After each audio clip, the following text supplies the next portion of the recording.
Now.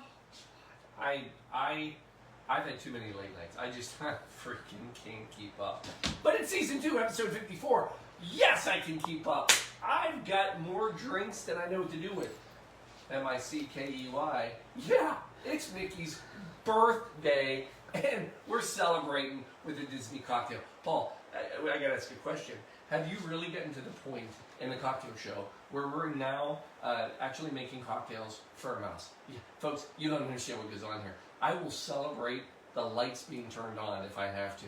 Whatever it takes, I'm going to find a reason to make a cocktail and celebrate it. And what better reason than Mickey Mouse? Side note, we have a very good friend, Allison, who's a huge Disney fan. Total side note, I don't know if you're listening, but I just realized today that she is such a Disney fan, and her husband's birthday, and happy birthday, is today, same birthday as Mickey Mouse. Coincidence? Talk to me. All right, folks, here we go. We are doing something crazy. We're doing sake, and you're like, how are you tying this together? No different than how I tied this t-shirt together for the show already. It's magic. It's just like Disney. Magical. Follow me, Blue Monkey, Quarantina. Tell me this wouldn't be something you would find in Disney. Only business, monkey business. Come on. I just need like a magical mirror that would like, oh, it's coming. I don't know. I made that up. Yeah. Did we add yet? No. Oh, but we have new. We have new. It's coming later. We just got some orders in. We're going to update it. Folks, I believe we may be officially sold out of Top Shelf sponsors, but we're not celebrating that yet. It's about Mickey. Let's keep it focused. It's Mickey Mouse. It's his birthday. And yes, we're making a cocktail for the mouse himself. The mouse is in the house. Let me talk to you though. Let's go back. 1955, Disneyland, California.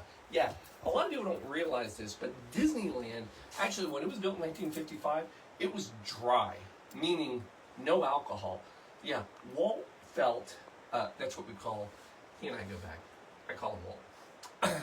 Walt thought that it wasn't proper to have alcohol in the park. He had actually a lot of things. He didn't have like ice cream sandwiches and chewing gum. There's a reason none of his parks were even at beaches. He didn't want that beach crowd, people showing up in swimsuits. Yeah, it was a higher level. Besides the point, it was dry, no alcohol. Then, 1967, 12 years later, Disney World, Florida opened up. Magic Kingdom, guess what? Dry again. It wasn't until 1982 when Epcot opened its doors the first time the park was open and allowed alcohol. I mean, Epcot, no wonder I enjoyed it so much. I just never realized it. It was the only park where you could get a drink. And we're going to come back to that. Now, people are like, come on, Paul. I've been to Disney. I can get a drink. Yeah, you're right. So, a couple things. First of all, full disclosure, in 1960, Walt recognized that it was something people wanted. They wanted to have alcohol, especially with dinner. They wanted drinks. So he opened up, actually, Club 33 was kind of a high-end secret club in Disneyland in California. And that specific club actually served all alcohol, wine, beer, and hard liquor. And you paid a premium for it. Yeah, that was for the upper end. He treated his folks right. And then in 2012, that is when the Magic Kingdom magically started serving and allowing alcohol at its parks. And now today, all the parks that are open, you can get alcohol to some level. So back to this Epcot thing. Yeah, that's the place to go. And there's a game you can play. Shelby and I, she doesn't know it, but it's on the list. And the list is Drink Around the World. Oh my God, please, yes. I knew it. And I already have the drink schedule laid out. So here's Epcot in a nutshell. You go to Epcot, there are 11 countries. Now there's some little stalls that are mixed in, but there are 11 main countries. And to drink around the world, you have to hit all of them. Now, here's the trick. You got to do cocktails in every one of them. So here's how it goes. Now, first of all, I'm going to go in order, but I'm going to go in a little different order. So when you go into Epcot, As soon as you go in, you turn left, and there is Mexico. You don't want to go that direction. That's the direction everybody goes. No, no, no, no. You're going to go backwards, and you're going to go to the right, and you're going to start off with Canada. Why? Here's why. Because when you go to Canada, the first thing you're going to do is get yourself a Caesar. We made it on the show. Yeah, it's morning. Folks, we're just starting this drink parade at 8:30 or whatever in the morning. You don't want a tequila, you want a Bloody Mary. So you get Bloody your Caesar. Caesar, which is their version of the Bloody Mary. Boom, you're kicking it off right. Are you with me so far? Now you're going backwards. Now you're going to go to UK. Now the problem when you go to UK is you got to have a pint. I mean, that's UK. You got to get a pint. But we can still do it in a cocktail fashion because they have tons of cocktail beers, meaning it's the mix. I recommend go Snake Bite. The Snake Bite is a half cider and half harps. Great mix, right? So boom, we got 2 countries in. Yeah, we're walking, right? Now, we're going to go to France. Now, when you go to France, it's getting warmer, right? You're going to go with a Grand Marnier slushy. Ooh. Right? Yeah. Boom. Tip that back. Delicious. Looks good. Now we're off to Morocco. Yeah. And here you're going to go the Tangier Breeze. I don't know this for truth or not, but everything I've read in my 8 minutes of research is that Morocco actually has the best cocktails because a lot of them have a lot of great spices and that. So get a cocktail there, Tangier Breeze. And so Morocco, Japan. I got one word for you, sake. Now that's all I'm going to say because we're going to come back to sake in a little bit. So Japan, sake, now USA, USA, USA. Yeah. Now you're going to think, what do you get in USA? You got to get some hard alcohol, right? So we're going to go with Buffalo Trace, frozen Coke, cocktail. Yeah, nice afternoon, late. It's pretty good. Then we slide off. We're hitting Italy, limoncello cocktail. Yeah, right? Deliciousness. Italy, Germany. Now, I will tell you, in Germany, we're probably going to have a couple because you got to get yourself a German beer, right? I mean, that's Germany, but we're staying cocktails. And they have a cocktail, it's called the Losberger cocktail. I don't even know what it is, but it's got to be good. So we're going to go, because that's the only cocktail I can find in Germany. We're going to get that. Then China. China has the Cantaloupe cocktail, which is cantaloupe cocktail. Yeah, you're making a frowny nose. I don't like cantaloupe. But you sort of do because you like Midori. Yeah. And Midori is a cantaloupe liqueur. So Do I? we're going to. So we've got to do it. I'm a little disappointed, though, that they put the cantaloupe in China when really cantaloupe cocktails are... I'm not going to fight with Disney over this, but I'm going to drink it. China, Norway. Oh, Norway, my homeland. So we're doing 2 here. And here's why. One, we've got to have a Danish drink. The only Danish drink I know they have there is Carlsberg beer. But again, we're cocktails. So it's late in the day. It's probably late in the evening. We're getting tired. See, and this is why we're going the direction we're going. Guess what they have? They have Viking coffee, which is this beautiful cocktail with fresh coffee and some coffee liqueur and Bailey's. It's deliciousness. We're doing that. And then we finish the day. Every sucker going all the way over there to Canada. We're sitting in Mexico all by ourselves having an avocado martini. What? Closing the day out. Who's with me on this trip? I've already been told that you are the best tour guide ever. Well, I need that. There it is. Well, I'm ready to go. Let's book it. As soon as Disney is open and we're allowed to do it, we're going to do it. So anyway, back to the drink of the night. We are going to focus on Japan because of all the cocktails that I did research on in 8 minutes. Thank you very much. The one that jumped out at me was the Violet Sake. Yeah, Violet Sake. It's freaking sounded delicious. And it's iconic. It's one of the top cocktails in Epcot, in Disney. So, what is it? Well, it's sake based, which we've not done yet, so it was a great excuse for me to get the sake out.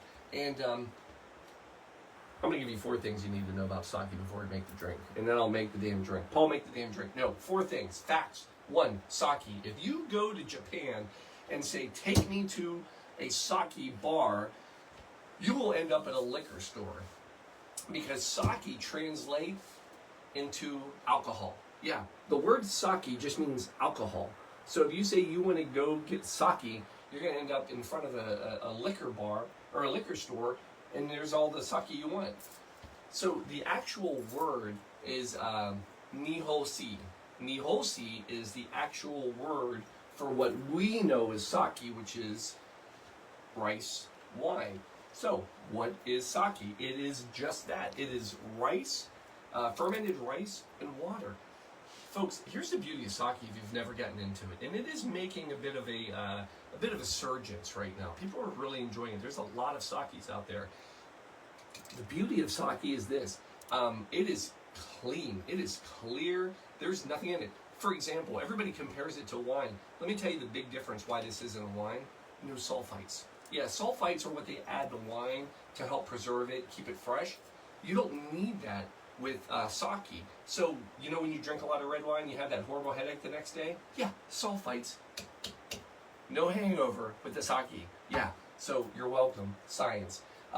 Three, here's the other misnomer about sake. You drink it hot. So that is somewhat true, but the reason you drink sake hot is typically because it's bad, cheap sake.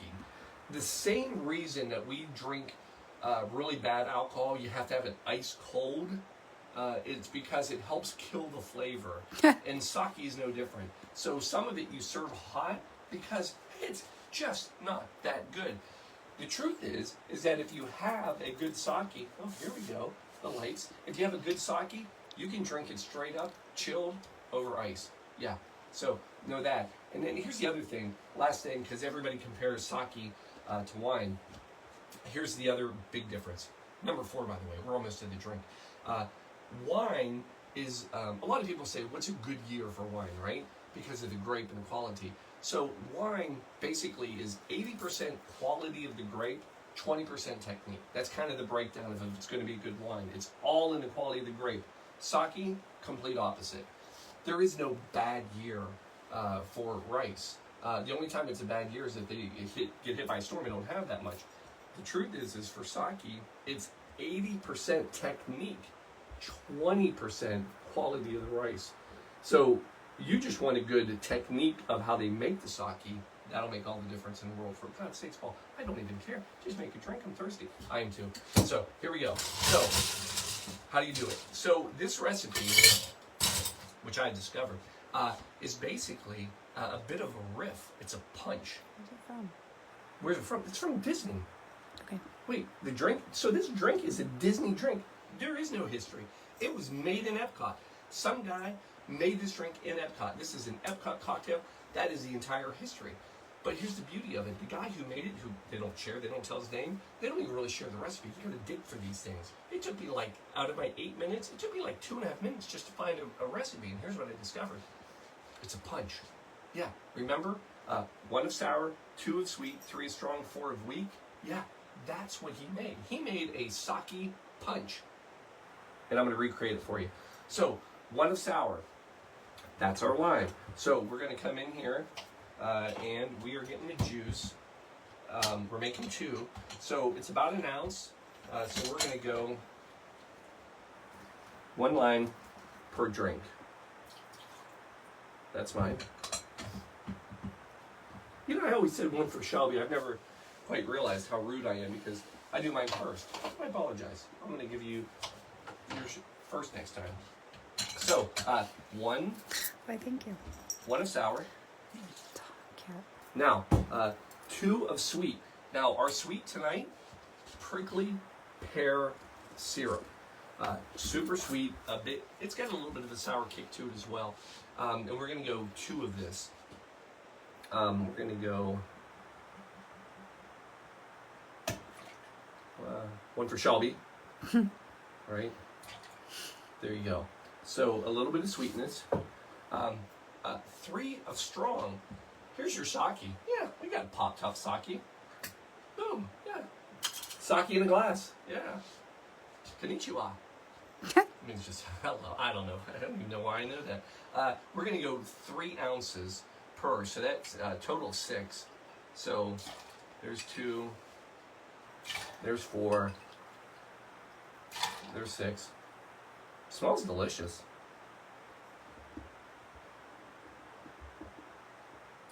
Yeah, that's good stuff. It's alcohol. And then we're coming with the week. 4 of week. So I'm going to go a little light on my 4. So that's 2, 4, and then 1. And the reason is because I've got ice in here, and the ice is going to melt. So I'm gonna just go a little light on that. And then here's what I know about Disney. If he could have made a cartoon about anything, I believe he would have made a cartoon about Emergency. A gentle, wonderful little creature named Emergency, who people mistook because of the name as dangerous. But in fact, Emergency, helping people survive for years, keeping flus and antibodies. What a great little cartoon that would be. Disney, creators of the first Emergency movie, and not sponsoring our show. We're going to put a little sprinkle of that. I'm sure Walt would have wanted it that way. So, boom, there it is. Give it a shake. We want it cold. And this is a flat water. We're not doing any sort of, we're not doing soda water or anything like this. It's just a flat water. And then, there we go. Coming into the glass right here with some ice. If at all possible, spill a little bit of ice. It's good luck. Absolute good luck. And then, boom, nice little sift. Look at this gorgeousness, right?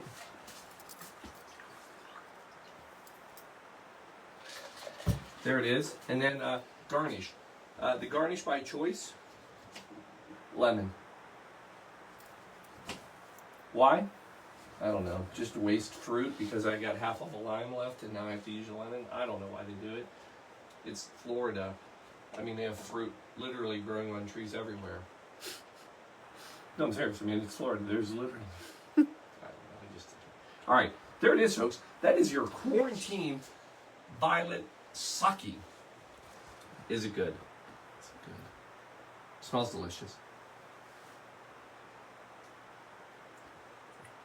Oh, my goodness. So, sake, if you've ever had it, I've always thought of it as a very strong wine. That tartness, against the tartness and the sweetness, boom, you can still taste a bit of that sake, but that's nice. That is a very nice drink. That is a great, I know we're in the fall, but that would be a great summer cocktail. I'm just saying. So, there you go, folks. Quarantine sake. Yeah, quarantine violet sake. Violet. So, you may be asking, Paul, why didn't you make Walt Disney's preferred drink? Yeah, I know. I know what his preferred drink was. He liked to drink a little bit of the Scotch Mist. If you're not familiar with the Scotch Mist, that is basically crushed ice, scotch over top, and a twist of lemon. Well, here's why I didn't do it. One, it's not really an amazing cocktail. It's just scotch on the rocks. I mean, it doesn't do much for me. The other thing is his preferred scotch was called Black and White, which I think is ironic too. I wonder if the scotch came before the mouse. You know, Black and White. I don't know. Maybe that's where you get the idea. Who knows what happens when you drink? I know I don't. But if you look up Black and White Scotch, the brand, here's the most common review you will find. Excellent bargain. I don't know that excellent bargain screams anything I want to drink. Oh, the other review was preferably used for mixing. So again, not a straight up thing. So I'm gonna stay away from it. I love Walt Disney, great man, and I love the fact that his story, if you read it, you'll find out that at the end of the day, he would sit down with a Scotch Mist and kind of kick back. So that's what we're doing tonight, folks. We're just kicking back with a little violet sake, quarantine style. So I say to you, Kanpai. It's cheers in Japanese. You knew that. Yeah, kanpai. Cheers. Yeah, whatever. And, oh yeah, it's Wednesday. Guess what? You just had the happiest hump on earth today. Yeah, that's a Disney hump. The happiest hump on earth. Yeah, that's what we do here. Folks, love you. Cheers. Enjoy your quarantine. Violet, whatever. You don't care. Nobody cares. But I will say this. I've seen a lot more of you folks, and I know a lot of states are tightening up. Guess what? We're not tightening up. We're going to keep on rolling. We're here. We're here for you. Please spread the word, spread the love, share and care, and make a donation if you get a chance. But folks, if I can make a cocktail for Mickey Mouse's birthday, I got this. We're good. We are good. So, Disney hump to you. Love you. Good night.